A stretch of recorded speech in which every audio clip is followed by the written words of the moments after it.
Welcome to the RPS project. What have I got here? It's a resistor cube. A cube made of resistors. Does it have any function? Not really, no. But while I've been looking at resistors in series and resistors in parallel, I for some mad reason thought, I wonder what the resistance is through a cube of resistors. So let's have a bit of a look, I suppose, and see if we can work something out. We just zoom out a bit, and then we'll have a look at some drawings. So my first thought was, well, how can I represent that in a diagram? And my first diagram that I've come up with is like that.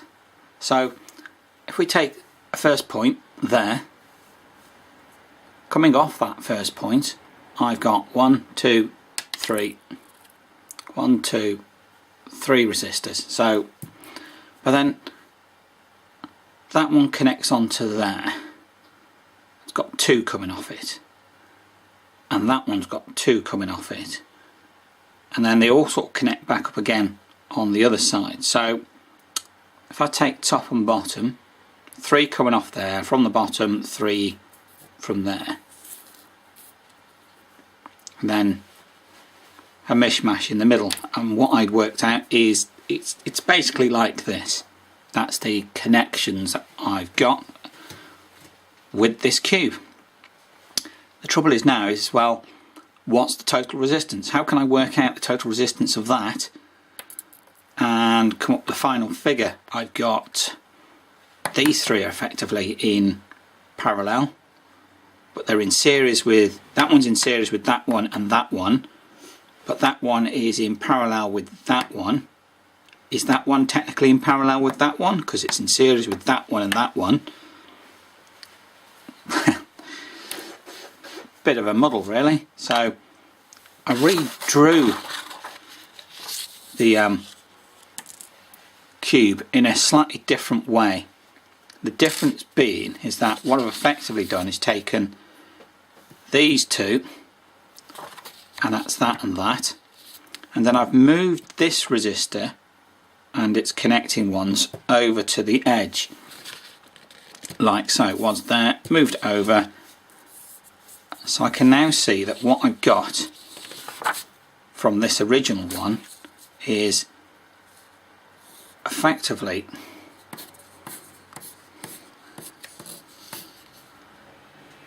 and then that. So that's one parallel, that's another parallel, and that's another parallel. So that's 3 parallel parts within the circuit, and then they are all sitting within, effectively within series. So my thought was, well, how am I going to calculate this? How am I going to make that work? Because that's actually in series with that one, as well as being in series with that one. But if you think about it, if that's in parallel, then the total resistance at that point doesn't matter whether it's coming this way or this way. And the same goes here with that section or with this one. So I can work out, I suppose, the parallel resistance of these 2 resistors, and then work out the series resistance of that group of 3, and then do a parallel of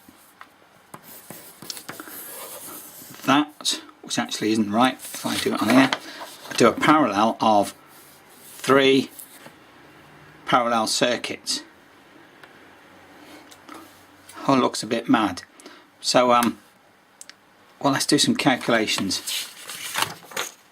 So if I start off here and go, well, I've already decided I've got 3 parallel circuits. Now on this cube I've decided to use 1k resistors, 1000 ohm resistors. They're all 1000 ohm, just keep it simple. You could have them all different values and try and work out what all the resistance is going to be depending on which point. I'm taking it from that point and going right across to the other side and taking it out on that point. So I'm going directly across the cube. So all resistors are accounted for. But you could look at it and go, well, what's the resistance between this point and this point, or between there to there? You know, so you're not looking at just across the whole thing, but all the resistors will have an effect on the total resistance, or on the resistance that you're looking at across the section that you want to know about. Anyway, let's have a look at that. So I've said that really I've got 3 resistors, 3 sections where I've got it in parallel. So I'm saying effectively that one and that one, because when I've redrawn it there, but they're all 1000 ohm resistors.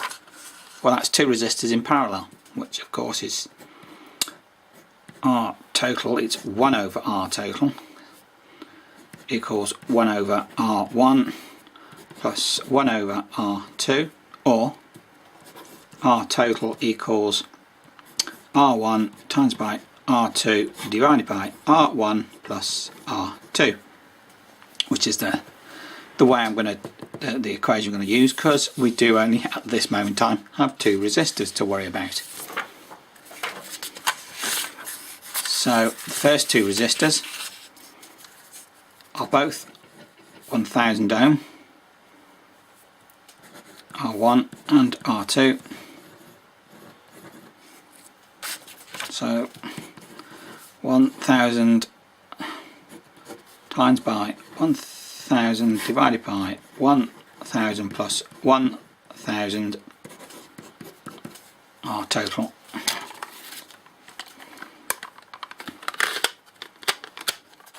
So shouldn't really be having any problems with that, should we? 1000 times by 1000 divided by 1000 plus 1000, 500. Got 500 ohms for that part, 500 ohms.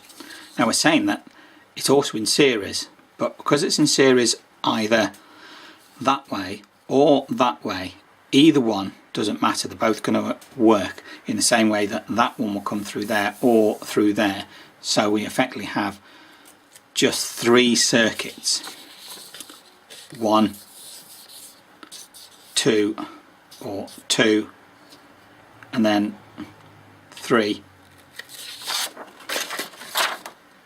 So we're saying that we've got in series 1000 plus 500 plus 1000, which is 2500, 2k5. That's fairly simple. Now the other part we need to look at is the fact that there are 3 of them. Like I've said, let's go back with this one. That is, if we take it right here, that's 1, that would be 2, and that would be 3. So there's 3 circuits of 2500 ohms in parallel.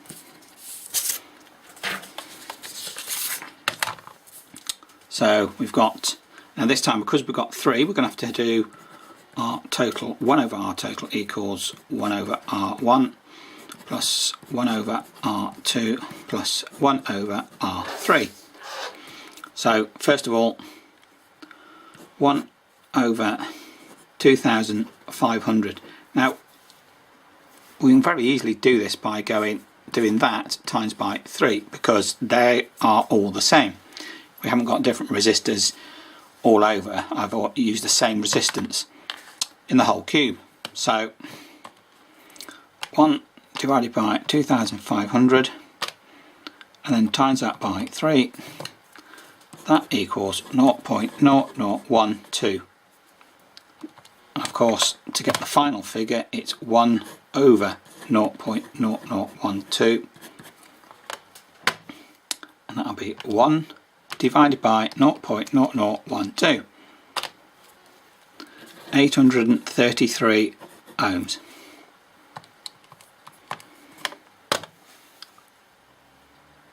That's quite simple, isn't it? Wasn't that bad. I have to admit, it did take me a while to work out this bit when I first drew it out, and then when I redrew it, it took a little while to understand this concept that that or that are both the same, and effectively you've got this, that into those two is one circuit, that through there is another circuit, that through there is the third circuit.